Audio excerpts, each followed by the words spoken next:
ठीक है बच्चों लोग, तो जैसे कि हमने देखा, हमने अभी तक पोटेंशियल्स के बारे में बहुत कुछ देखा था। पोटेंशियल हो गया, पोटेंशियल एनर्जी हो गई। तो आज हम आपके चैप्टर का एक नवा टॉपिक, समझ लो कि चैप्टर 2 का पार्ट 2 आप ऐसा कह सकते हैं। ठीक है, तो वो है कैपेसिटर। अब ये कैपेसिटर होता क्या है भाई? कैपेसिटर बच्चों लोग एक्चुअली एक कंडक्टर है। क्या है? एक सिंपल कंडक्टर है जो कि क्या करता है, एनर्जी को स्टोर करता है। Store electrical energy. और वो एनर्जी किस रूप में होती है?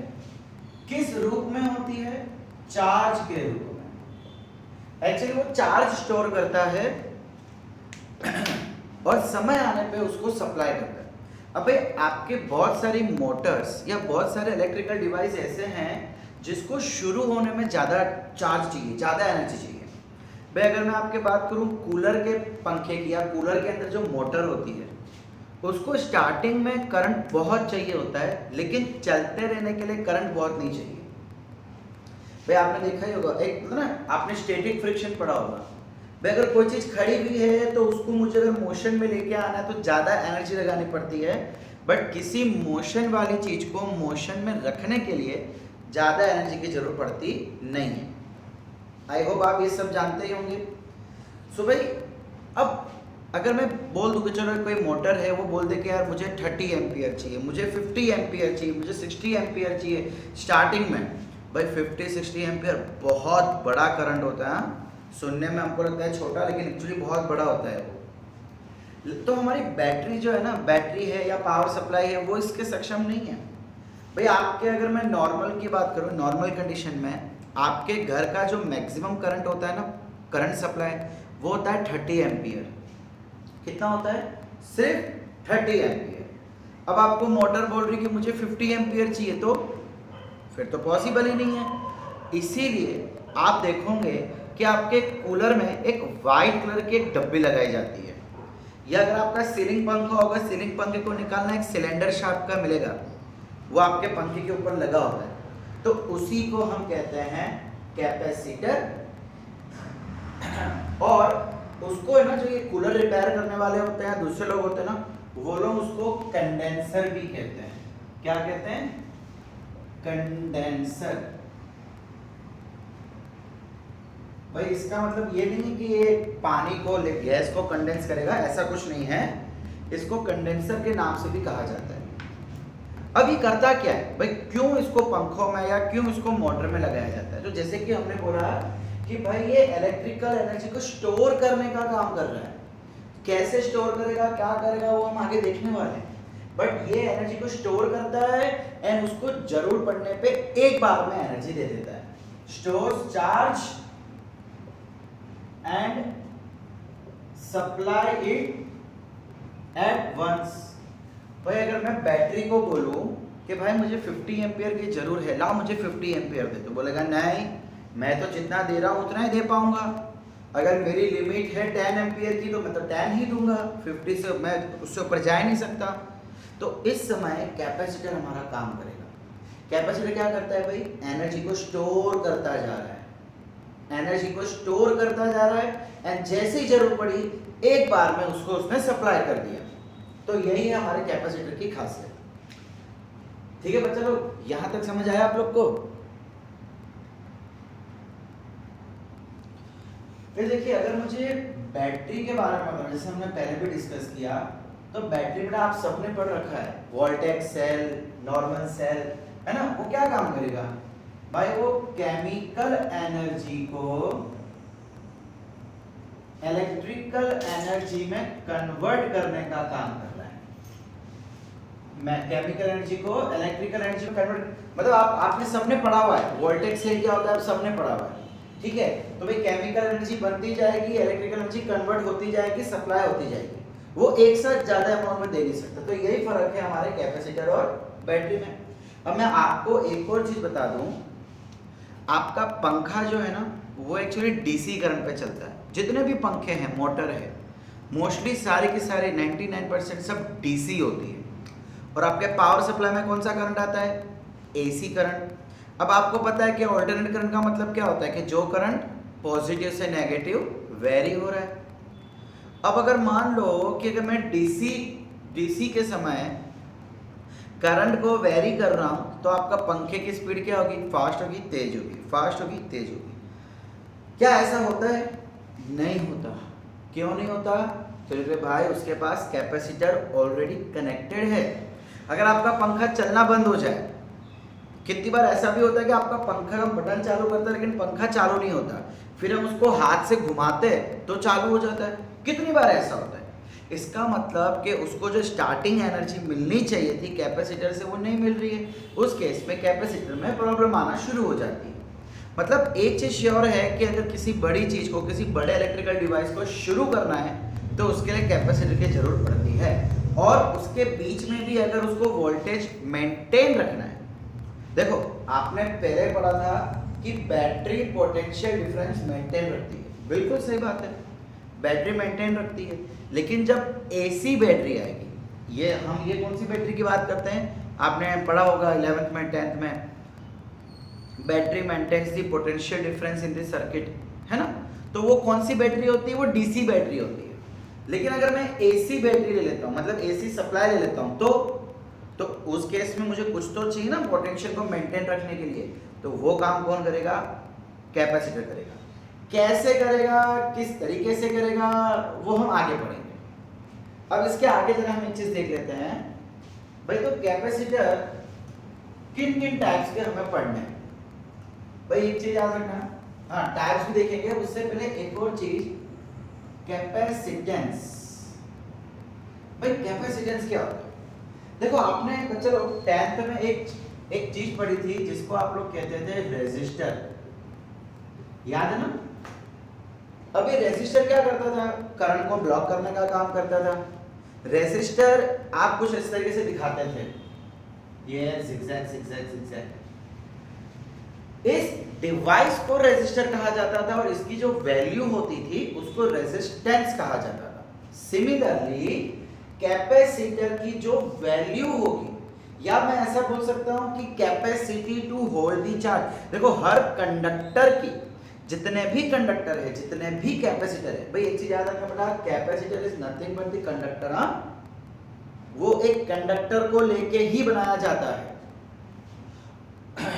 तो भाई हम ये कह रहे थे कि भाई उस कंडक्टर की जो शक्ति होगी, जो काबिलियत होगी, कैपेसिटी होगी किसी चार्ज को अपने तरफ पकड़े रखने की, उस कैपेसिटी को हम कहते हैं कैपेसिटेंस।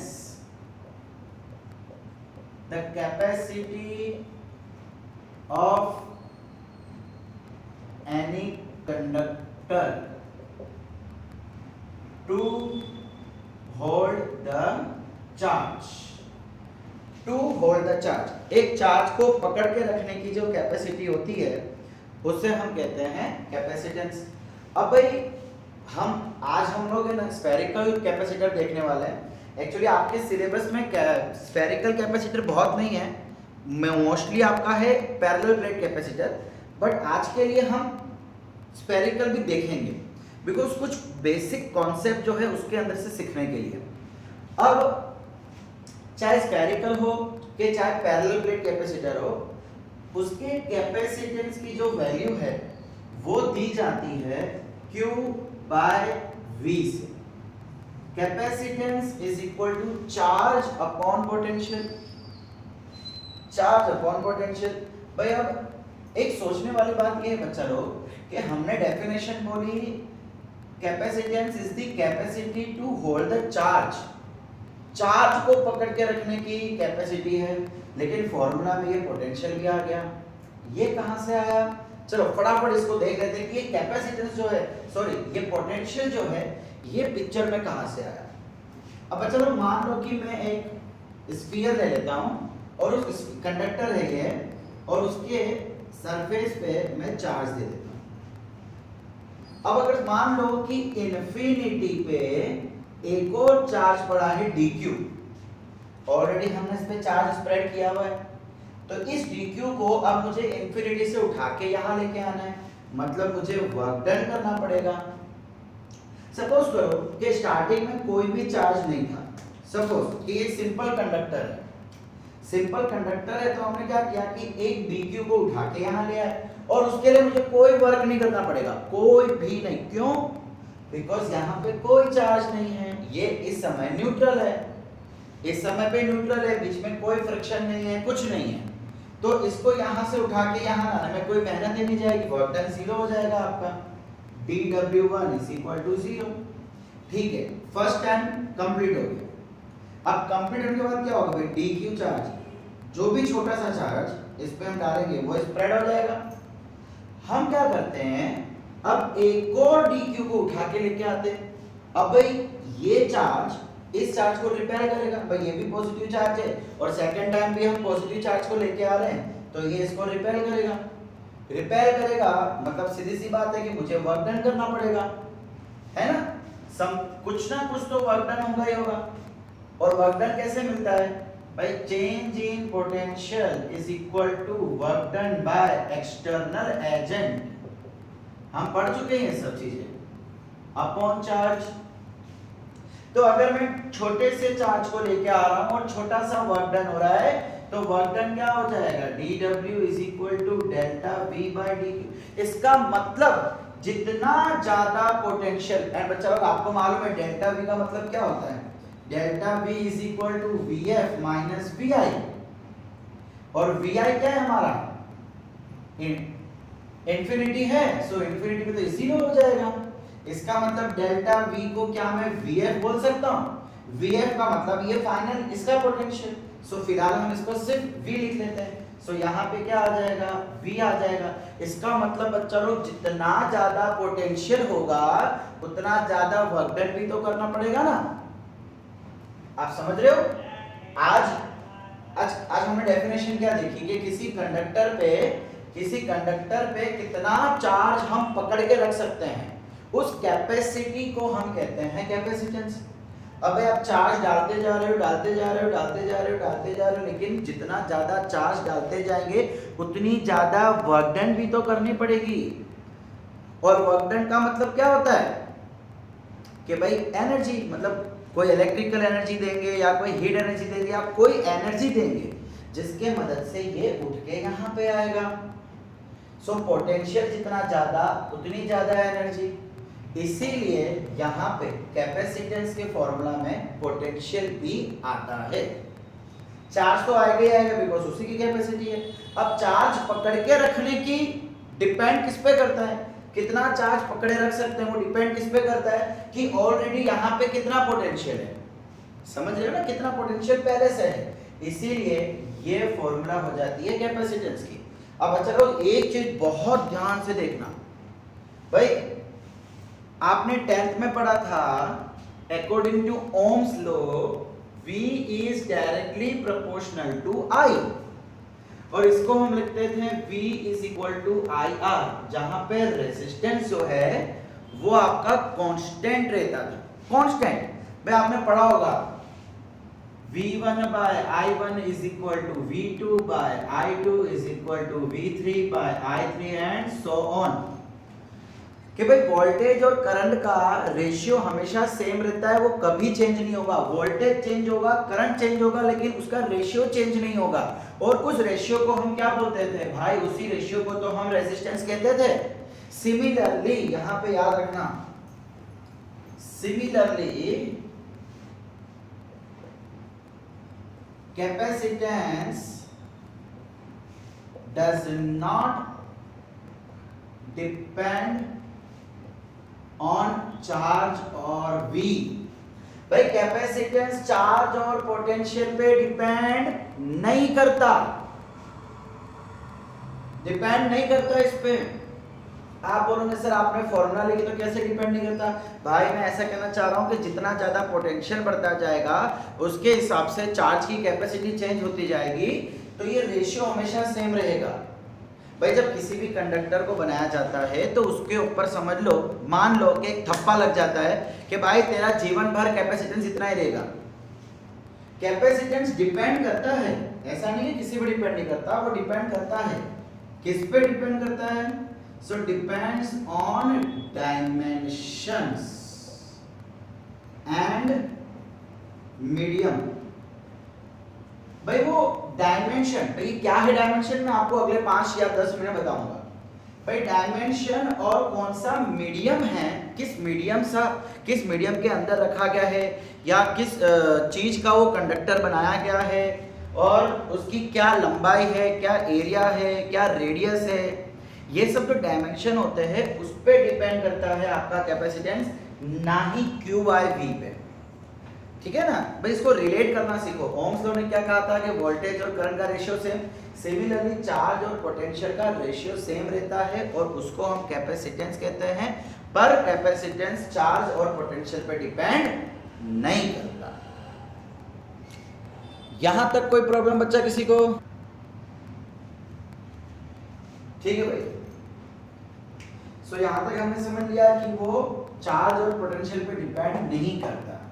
अब इसकी अगर मैं यूनिट की बात करूं, तो देखिए चार्ज की यूनिट कूलम, पोटेंशियल की यूनिट वॉट। तो भाई कैपेसिटेंस की यूनिट हो जाती है कूलम पर वॉट, जिसको हम कहते हैं फैराड। क्या बोलेंगे? फैराड। ठीक है, अब अगर सपोज करो बच्चा लोग मैं आपको बोलूं कि कैपेसिटर की वैल्यू 2 फैराड है, जरा समझो, यहाँ पे समझने की बहुत जरूरत है। आज कैपेसिटर कितना अच्छा है कितना खराब है ये हम देखने जा रहे हैं। हम फीलिंग लेने जा रहे हैं कि कैपेसिटर कौन सा अच्छा है कौन सा खराब है। भाई सपोज करो कि मैं बोलता हूं कि capacitor is equal to 2 farad, तो इसका मतलब ये हुआ कि 2Q पर और V 2Q। देखो चलिए काम करते हैं, ये कूलम पर वोल्ट रखते हैं। कूलम का मतलब आप चार्ज ही है भाई। अच्छा, अब इसका मतलब ये हुआ कि अगर मैं किसी कंडक्टर पे 2 कूलम चार्ज बढ़ाता हूं तब जाके एक पोटेंशियल बढ़ेगा। भाई 2 के नीचे कुछ भी नहीं है तो हम 1 रख सकते हैं। इसका मतलब क्या होगा कि जब चार्ज 2 कूलम बढ़ेगा तब जाके पोटेंशियल 1 वोल्ट बढ़ेगा। आप समझ में क्या बोल रहा हूं? जब कूलम 2 चार्ज बढ़ा देंगे हम किसी कंडक्टर के ऊपर, 2 कूलम चार्ज हमने ऐड कर दिया, तब जाके 1 वोल्ट करंट बढ़ेगा, सॉरी 1 वोल्ट पोटेंशियल बढ़ेगा। भाई इसका मतलब अगर मैं 4 कूलम रखता हूं, याद रखो अगर मान लो कि इस जगह पे मैं 4 कूलम चार्ज रखता हूं तो नीचे 2 पोटेंशियल बढ़ेगा। एक मिनट,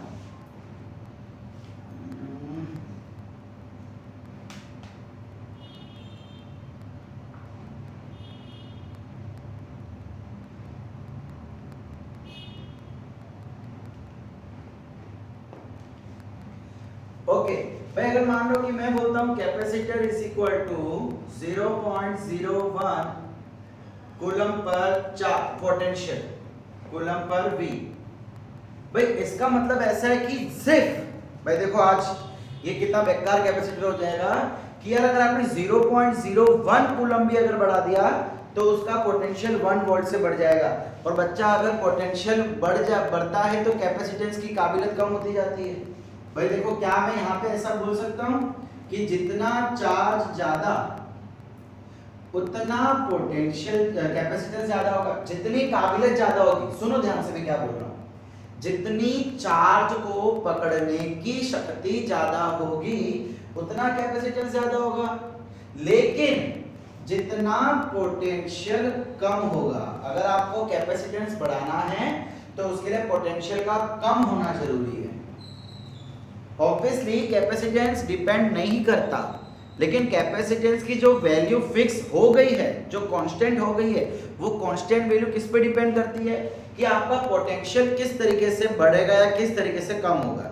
अब अगर मैं इसकी बात करूं तो इसमें 2 चार्ज बढ़ाने पे, 2 कूलम चार्ज बढ़ाने पे एक ही बढ़ रहा है, लेकिन अगर मैं इसकी बात करूं तो सिर्फ 0.01 कूलम चार्ज बढ़ाने से 1 पोटेंशियल बढ़ जाएगा। अब अगर ऐसा कैपेसिटर होगा तो उसकी जो वैल्यू है वो बहुत ही कम रहेगी, और अगर इतनी कम वैल्यू है तो वो हमारे किसी काम का नहीं। तो एक चीज याद रखो कि कैपेसिटर कौन सा है हमारे काम का है, जिसमें कम से कम पोटेंशियल बढ़े, जिसमें कम से कम पोटेंशियल बढ़े वो कैपेसिटर हमारे काम का है। ठीक है, तो भाई ये पूरा इंट्रोडक्शन था, ये पूरी कहानी थी कैपेसिटर और कैपेसिटेंस की। आओ अब हम देख लेते हैं इसका टाइप 1 स्फेरिकल कैपेसिटर। ठीक है, बहुत देखो स्फेरिकल कैपेसिटर बच्चा लोग आपके एग्जाम में इतना इंपॉर्टेंट नहीं है, उसमें से इक्का दुक्का क्वेश्चन आ गया तो आ गया, लेकिन जो एक छोटा मोटा कॉन्सेप्ट है ना वो हमें समझना है। ठीक है, तो हम पढ़ने वाले हैं स्फेरिकल कैपेसिटर या तो कंडक्टर। अब चलो ये कंडक्टर वर्ड लगाने से कहानी कुछ जानी पहचानी हो जाती है। हमने देखा हुआ है कि भाई एक स्फीयर होता है, उसके आजू बाजू हमने चार्ज स्प्रेड कर दिया है, तो it is nothing but the spherical conductor, और उसी को अब नाम दे दिया जा रहा है कैपेसिटर का। ठीक है भाई, अच्छा आप सुनो जरा ध्यान से कहानी सुनना। भाई जो फॉर्मूला हमने देखी थी C = Q/V, वो यहाँ पे भी वैलिड होगी, यहाँ पे भी वैलिड है। पैरेलल प्लेट कैपेसिटर ले लो, सर्कुलर प्लेट कैपेसिटर ले लो, जो लेना है ले लो, ये कहानी हर जगह सेम रहेगी। ठीक है, अब देखते जाओ। अब भाई सपोज करो कि मैं इसके ऊपर चार्ज स्प्रेड कर देता हूं। कितना चार्ज? Q charge. मैं Q चार्ज इसके ऊपर स्प्रेड कर देता हूं और उस समय इसकी पोटेंशियल है V। जब मैंने Q चार्ज स्प्रेड किया तो इसकी पोटेंशियल कितनी हो गई? V हो गई। अब भाई इसका अपना इलेक्ट्रिकल फील्ड भी होगा या इसकी पोटेंशियल होगी। पोटेंशियल कितनी होती है भाई? देखो ये सरफेस हो गया ना, मैं क्या फाइंड कर रहा हूं? Potential on surface. तो वो हमने ऑलरेडी पढ़ा हुआ है कि अगर इसकी रेडियस r है तो वो हो जाएगा KQ/r। हमने फॉर्मूला देख रखी है, चलो उसको यहाँ पे अप्लाई करते हैं। Q/KQ/r, Q खत्म, क्या बचा? R/K। भाई K के बदले क्या हम ऐसा लिख सकते हैं? हमको पता है कि भाई K की वैल्यू क्या होती है? 1/4/0। तो इसके बदले ऐसा लिख सकते हैं 4/0r। तो ये हो जाएगा आपका कैपेसिटेंस फॉर स्फेरिकल कैपेसिटर। बहुत इजी है, बहुत ही छोटी सी चीज है, बहुत ही मामूली सी चीज है। याद रखना, एग्जाम में, बोर्ड एग्जाम की बात कर रहा हूं, आपके बोर्ड एग्जाम में इक्का दुक्का ऐसा क्वेश्चन आ सकता है। तो स्फेरिकल कैपेसिटर की फॉर्मूला क्या हो जाएगी? सॉरी, कैपेसिटेंस की 4/0r। अब ये जो कैपेसिटर है ना बेटा, ये हमारे इतना काम का है ही नहीं। क्यों काम का नहीं है? चलो मैं आपका एक एग्जांपल ले लेता हूं। ये कैपेसिटर की लिमिटेशन क्या है? क्यों इसको ज्यादा नहीं यूज किया गया? क्यों इस और एडवांसमेंट लाते गए और इसको एकदम से छोड़ दिया गया? एक एग्जांपल के थ्रू समझते हैं। If R = 1 metre, find capacitance of spherical. Obviously radius है तो स्फेरिकल ही होगा, प्लेट में तो रेडियस होती नहीं है। अच्छा, अब बेटा खाली लॉजिकली समझो, फीलिंग के साथ। रेडियस 1 मीटर बोला हुआ है। 1 मीटर मतलब आपको मालूम है कितना होता है? 100 सेंटीमीटर ले लो। आपकी एक स्केल 15 सेंटीमीटर की होती है, एक छोटी सी स्केल 15 सेंटीमीटर की होती है। वैसे 15 जब 100 हो जाएंगे, मतलब ऑलमोस्ट जब 6.5 स्केल कंप्लीट होगी तो पूरा एक स्फीयर बनेगा। स्फीयर बोलो, सर्कल नहीं, पूरा एक स्फीयर बनेगा, इतना बड़ा सा, इतना बड़ा स्फीयर। और उसकी कैपेसिटेंस कितनी होती है हम फाइंड करते हैं। चलिए 4/0r। अब भाई मुझे पता है 4/0, भाई इसको इसी को हम ऐसा बोल सकते हैं ना, R/K। वैसे तो हमने लेके आए थे फॉर्मूला। सो ऊपर हो गया 1, नीचे हो गया K की वैल्यू 9 × 10⁹। भाई 1/9 अगर मैं करूंगा सो आंसर आएगा 0.111। 0.111, चलो खाली इतना ही रखते हैं, इंटू 10⁻⁹। इसको अगर मैं स्टैंडर्ड फॉर्म में भी रखता हूँ बेटा तो 1.1 इंटू 10⁻10 हो जाता है। ओहो भाई आप देखो देखो वैल्यू कितनी आई है, 1.1 इंटू 10⁻⁻10 फेरेड, यानी कि 0.00009 टाइम्स 0 फिर जाके 1। भाई अगर मैं इसको माइक्रो फेरेड में भी लिखूं तो भी मैं ऐसा लिख सकता हूं 1.1 इंटू 10⁻⁻4 माइक्रो फेरेड, यानी कि यार कितनी छोटी वैल्यू हो गई, कैपेसिटेंस कितना छोटा हो गया। अब जितना इसका मतलब क्या होगा, देखो हमने समझा था ना, हमने इसको समझा था ना पहले भी, तो क्या मैं इसको ऐसा बोल सकता हूं कि भाई 1.1 इंटू 10⁻⁻4 सॉरी -10 चार्ज पर वोल्ट है ना, इसकी फॉर्मूला तो वही होती है चार्ज पर volt.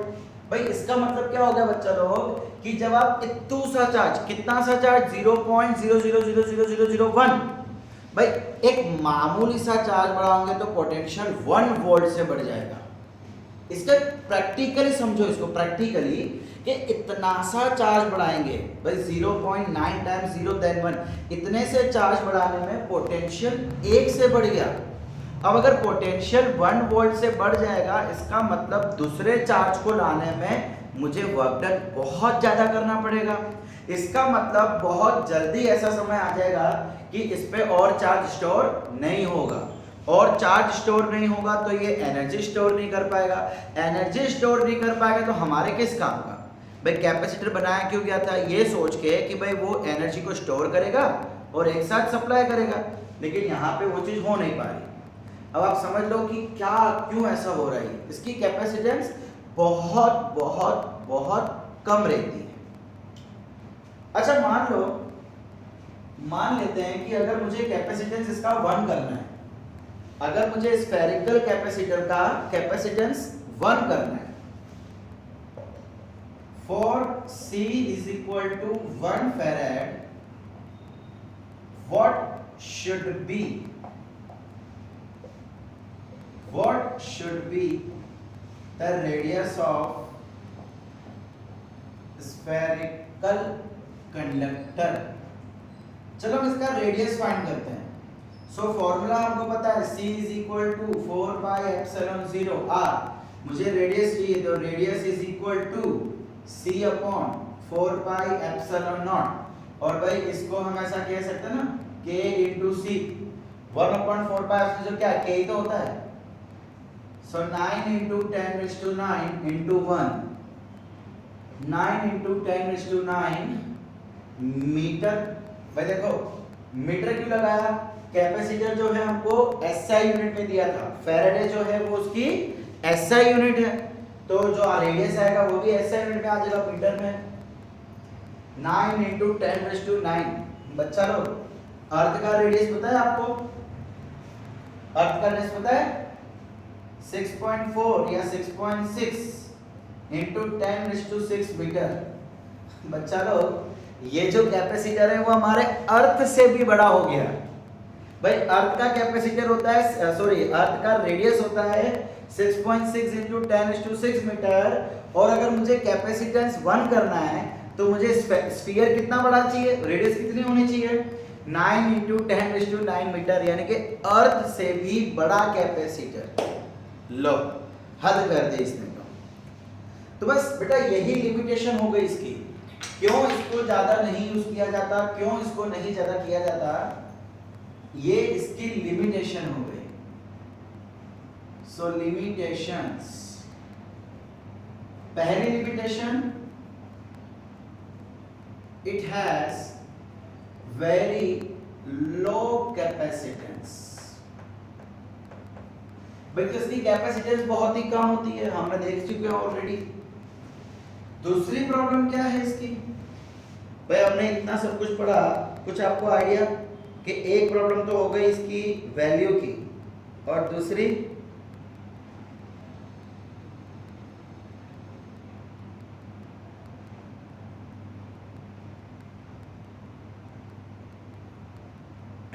Am I audible to students? Yes, sir. अच्छा, अब इसकी दूसरी प्रॉब्लम क्या हो जाएगी? देखो बेटा, हमने क्या बोला कि एक स्फेरिकल अगर कंडक्टर है उस पे अगर मैं चार्जेस स्प्रेड कर देता हूं तो इसके कारण क्या होगा? हमारी इलेक्ट्रिकल फील्ड ऐसी हो जाएगी। भाई इलेक्ट्रिकल फील्ड ऐसे होने के कारण भाई ये क्या कर रहा है? एनर्जी स्टोर कर रहा है। तो इसकी जो एनर्जी होगी वो पूरे में फैली हुई होगी।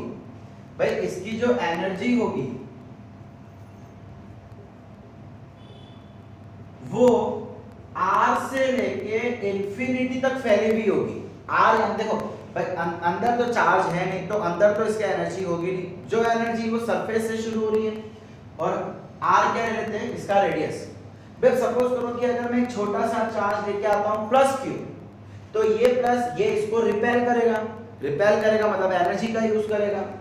और मैं अगर माइनस चार्ज को यहां रख लेता हूं तो वो इसको और अट्रैक्ट करेगा बिकॉज डिस्टेंस कम हो गया। सो हो क्या रहा है कि एनर्जी जो है वो स्प्रेडेड है और स्प्रेड होने की वजह से हमें जो उसका यूज चाहिए वो यूज नहीं हो पाएगा। ऐसे कैसे यूज नहीं हो पाएगा तो वो हम नेक्स्ट टाइम समझेंगे जब हम पैरेलल प्लेट कैपेसिटर समझेंगे। सो इसकी दूसरी limitation, it's stored energy is not bounded। भाई मतलब वो एक ऐसा नहीं कि भाई यहां से इसके अंदर ही हो। आज अगर बाउंडेड होगी तो एनर्जी ज्यादा स्टोर हो सकती है और उसको हम जैसे चाहे वैसे यूज कर सकते हैं। यहाँ पे क्या हो रहा है कि एनर्जी हर जगह फैली हुई है एंड ऑब्वियस बात है बेटा कि जितना दूर जा रहे हो उतनी इलेक्ट्रिकल फील्ड वीक होती जाएगी। हमने पढ़ रखा है ऑलरेडी, जितनी इलेक्ट्रिकल फील्ड वीक होती जाएगी उतनी एनर्जी भी तो कम होती जाएगी। इसका मतलब कि एक तो कैपेसिटेंस कम है तो ऑब्वियस बात है कि एनर्जी कम ही होगी और जो एनर्जी है कम तो कम ही सही वो भी स्प्रेडेड है, मतलब उसका एक उतना बेस्ट यूज बिल्कुल भी पॉसिबल नहीं है। सो भाई ये दो ही लिमिटेशन के कारण ये स्फेरिकल कंडक्टर, स्फेरिकल कैपेसिटर इतना नहीं चला और इनोवेशंस होते गए, नवी नवी खोज होती गई एंड फाइनली आया एक पैरेलल प्लेट कैपेसिटर। वो क्या होता है वो भी आप समझेंगे नेक्स्ट टाइम। ओके भाई, तो अब हम फाइनली देखने जा रहे हैं, हम लेक्चर के शुरू से कह रहे हैं कि ये एनर्जी स्टोर करता है। कितनी एनर्जी स्टोर करेगा, कैसे करेगा, क्या उसकी फॉर्मूला होगी, चलिए देखते हैं। Energy stored in capacitor. अब चलो मैं यहाँ पे वर्ड यूज कर रहा हूँ कैपेसिटर, स्फेरिकल पैरेलल नहीं। क्यों? बिकॉज अब जो हम डेरिवेशन देखने जा रहे हैं वो सभी कैपेसिटर के लिए सेम रहेगा, चाहे वो स्फेरिकल हो, चाहे वो पैरेलल हो, चाहे वो सर्कुलर हो, कैसी भी हो। कैपेसिटर के लिए ये एनर्जी का जो फॉर्मूला देखने जा रहे हैं वो सेम रहेगा, तो ध्यान से देखिएगा। भाई सपोज करो कि हमें कंडक्टर ले लेते हैं और इस पे अभी कोई चार्ज नहीं है, ये न्यूट्रल है और हमें इसके दूर इंफिनिटी पे, हम हमेशा इंफिनिटी से हमारी कहानी शुरू करते हैं। सो इंफिनिटी पे एक छोटा सा चार्ज ले लेते हैं dq।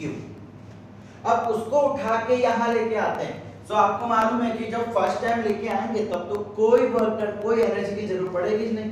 जस्ट इसको जस्ट एक हल्का सा पुश दो, ये आके इधर गिर जाएगा।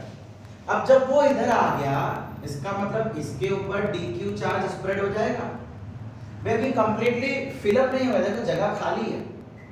हम क्या करते हैं, हम एक और dq को उठा के यहाँ लेके आते हैं। भाई जब फर्स्ट टाइम लेके आए तो फर्स्ट टाइम तो भाई zero work done, so w1 dw1 is equal to 0 है कि नहीं। अब जब मैं फिर से नेक्स्ट टाइम उठा के आ रहा हूं तो मुझे कुछ ना कुछ तो वर्क डन करना ही पड़ेगा और वो वर्क डन किसके बराबर रहेगा। देखो भाई इसकी जो इलेक्ट्रिकल फील्ड होगी वो ऐसे बाहर की तरफ रहेगी तो इलेक्ट्रोस्टैटिक फोर्स भी बाहर की तरफ रहेगा। इसका मतलब ये क्या हो जाएगा, work done by external agent, है ना। हमने पढ़ रखा था कि एक्सटर्नल एजेंट जो वर्क डन करता है वो इलेक्ट्रोस्टैटिक वर्क डन के ऑपोजिट में होता है। अब फोर्स इधर लग रहा है, इसका मतलब इलेक्ट्रोस्टैटिक वर्क डन भी इधर लगेगा। सो ये क्या हो जाएगा हमारा work done due to external agent. क्या हो जाएगा, हमने फॉर्मूला पढ़ रखी है, change in potential change in potential is equal to work done by external agent upon charge. Charge कितना है, छोटा चार्ज, तो dq। वर्क डन कितना है, छोटा, तो dw। चेंज इन पोटेंशियल में क्या हम ऐसा बोल सकते हैं भाई, final minus initial is equal to dw by dq, है ना, चेंज इन पोटेंशियल। अच्छा, अब भाई इनिशियल मतलब ये हो गया, इंफिनिटी पे पोटेंशियल हम क्या ले लेते हैं भाई, बोलिए बोलिए, जीरो। सो क्या हम ऐसा बोल सकते हैं, final potential is equal to dw external by dq। ठीक है, अब मुझे ढूंढना क्या है भाई, मुझे वर्क डन ढूंढना है। एक बार मेरा वर्क डन आ गया, अच्छा चलो एक चीज और हम बोल सकते हैं कि ये छोटा वर्क डन, ये छोटा चार्ज, तो ये एनर्जी भी बहुत छोटी हो जाएगी। अब हमें क्या करना है, हमें क्या करना है, हमें भाई इंटीग्रेशन करना पड़ेगा। आपको पता है, अब देखो जब फर्स्ट टाइम लेके आऊंगा तो एक पर्टिकुलर वर्क डन करना पड़ेगा, चलो मैं उसको बोल देता हूं dw2। मैं तीसरी बार लेके आ रहा हूं, मैं सेकंड टाइम लेके आ चुका हूं, मैं अब तीसरी बार भी लेके आ रहा हूं, तो तीसरी बार में तो और भी वर्क डन करना पड़ेगा, बिकॉज चार्ज बढ़ गए तो रिपल्शन बढ़ जाएगा। फोर्थ टाइम लेके आ रहा हूं तो और ज्यादा वर्क डन करना पड़ेगा, बिकॉज रिपल्शन और बढ़ गया। सो हो क्या रहा है कि जितनी बार मैं चार्ज को स्टोर करता जाऊंगा उतनी बार मेरे लिए वर्क डन चेंज होता जाएगा, बढ़ता जाएगा, और यही कारण है उस चीज का, है ना भाई। अच्छा भाई, तो यहां तक की तो कहानी रखनी है, बिल्कुल सही है। अब हमने एक और चीज देखा था ना भाई, पोटेंशियल इज इक्वल टू, चलो मैं एक सिंपल बात करता हूं, मैं पोटेंशियल एनर्जी की बात नहीं कर रहा हूं मैं, अरे सॉरी, एक भाई प्रॉब्लम हो गया, आप लोग भी बोलते नहीं हो भाई, पोटेंशियल एनर्जी तो डायरेक्टली प्लस होता था। पोटेंशियल एनर्जी याद है ना, change in potential is equal to positive work done by external field, या तो फिर negative work done by electric field, sorry external field नहीं, एक्सटर्नल एजेंट। याद आया भाई, इसमें चार्ज ना लगता था, चार्ज तो इसमें लगता था। Potential is equal to work done by charge, ये हमारी फॉर्मूला होती थी।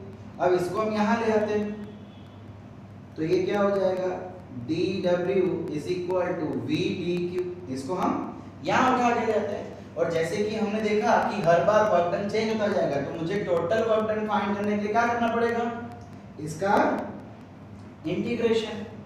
अब इंटीग्रेशन कहां से कहां तक करेंगे भाई, स्टार्टिंग में चार्ज कितना था, देखो। अच्छा बच्चा लोग, इंटीग्रेशन कहां से कहां तक करेंगे जरा ध्यान दो।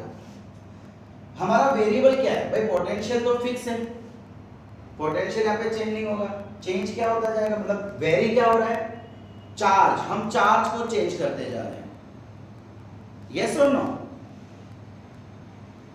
देखो हम क्या कर रहे हैं, हम चार्ज को ऐड करते जा रहे हैं तो हमारा चार्ज चेंज हो रहा है। अब इनिशियल स्टार्टिंग में चार्ज कितना था, इसके ऊपर चार्ज था स्टार्टिंग में 0, और ऐसा मान लेते हैं कि जब जितना इसकी मैक्सिमम कैपेसिटी थी, वो मैक्सिमम कैपेसिटी है कैपिटल चार्ज की Q, तो हम इंटीग्रेशन कर लेंगे 0 से Q, ठीक है, बहुत बढ़िया। चलो आगे बढ़ते हैं भाई, तो ये हो जाएगा work done is equal to 0 to Q। भाई पोटेंशियल की फॉर्मूला, भाई मान लेते हैं कि जब इस पे Q चार्ज था तो पोटेंशियल भी था, और इसके सरफेस पे चार्ज सरफेस पे है तो पोटेंशियल भी सरफेस पे होगा, कितना होगा, kq/r। इसकी रेडियस हम r ले लेते हैं, तो मैं v के बदले ये वैल्यू पुट कर देता हूं, kq/r dq। k/r कांस्टेंट, उसको मैंने बाहर निकाल दिया, अंदर क्या बचा, q dq, 0 to q। k/r भाई इंटीग्रेशन आपको पता है, इंटीग्रेशन x dx क्या होता है, x n, सॉरी यहाँ पे n है तो n+1 अपॉन n+1 होता है ना इंटीग्रेशन। तो सिमिलरली q²/2, q²/2 इसको सिंप्लीफाई करते हैं, सो वर्क डन आपका बन जाएगा work done by external agent कितना हो जाएगा k q square bye 2r।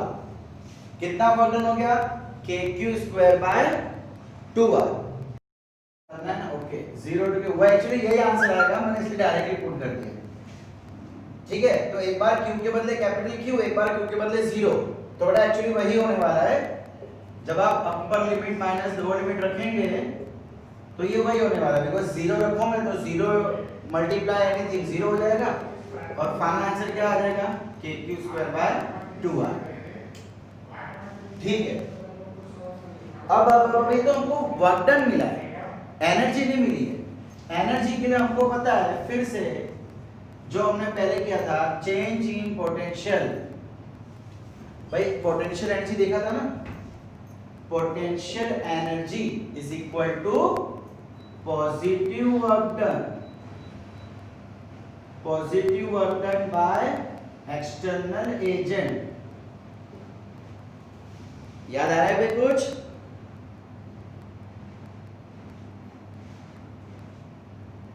भूल गए?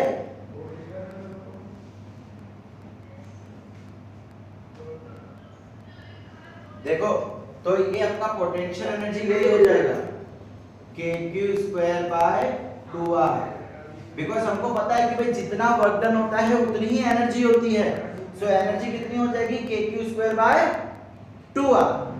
अब अगर इसको मैं एक देखो ये आपकी एनर्जी डेराइव हो गई, actually k q square bye 2r आपकी एनर्जी डेराइव हो गई। अब क्या कर रहे हैं हम लोग, हमने एक चीज पढ़ा था स्फेरिकल को लेके कि capacitance is equal to 4 pi epsilon 0 into r, या तो r डिवाइड बाय k। हम पढ़ चुके हैं ऑलरेडी। यहाँ पे भी कुछ ऐसा दिख रहा है r बाय k। देखो यहाँ पे k बाय r है, तो क्या मैं ऐसा बोल सकता हूँ, मैं पहले आपको सिंपली लिख के दिखा रहा हूँ, q स्क्वायर बाय 2। देखो मैंने क्या किया, q स्क्वायर बाय 2 को एक साथ लिख लिया और k डिवाइड बाय r को एक साथ लिख लिया। अब k डिवाइड बाय r क्या होगा, इसका रेसिप्रोकल, मतलब क्या हम ऐसा कह सकते हैं q स्क्वायर बाय 2 ये हो जाएगा 1/c, है ना। इसका रेसिप्रोकल मतलब इसका भी रेसिप्रोकल 1/c। तो लो आपकी फाइनल एनर्जी आ गई, potential energy is equal to q square by 2c। आपको याद क्या रखना है, ये के वो ये याद रखना है आपको। Energy stored is equal to q square by 2c, आपको वो फॉर्मूला याद रखनी है, ये नहीं। अब इसके अलग अलग फॉर्म होते हैं। अब आपको कभी अगर मान लो कि q और v के टर्म्स में देना है, मैं अब क्या करना बेटा, जस्ट फॉर्म अलग अलग करना है, बाकी चीज वही की वही रहेगी। In terms of v and c, मतलब चार्ज गायब करना है, तो भाई हमको फॉर्मूला हमने पढ़ रखा है c is equal to q divide by v। इसको इधर ले जाओ तो क्या हम बोल सकते हैं q is equal to cv। इस cv को हम यहाँ पे q के बदले रख लेते हैं। So u is equal to cv square upon 2c। तो एक ये कट गया, क्या बचा 1/2 cv स्क्वायर। तो ये भी आपका एक फॉर्मूला हो गया 1/2 cv स्क्वायर। एक और फॉर्म देख लेते हैं, in terms of q and v। अब हमें c नहीं चाहिए, फॉर्मूला के अंदर c नहीं चाहिए, तो c is equal to q by v यहां पे रख लेते हैं। सो भाई यहां पे कर लेता हूं, समझ लेना।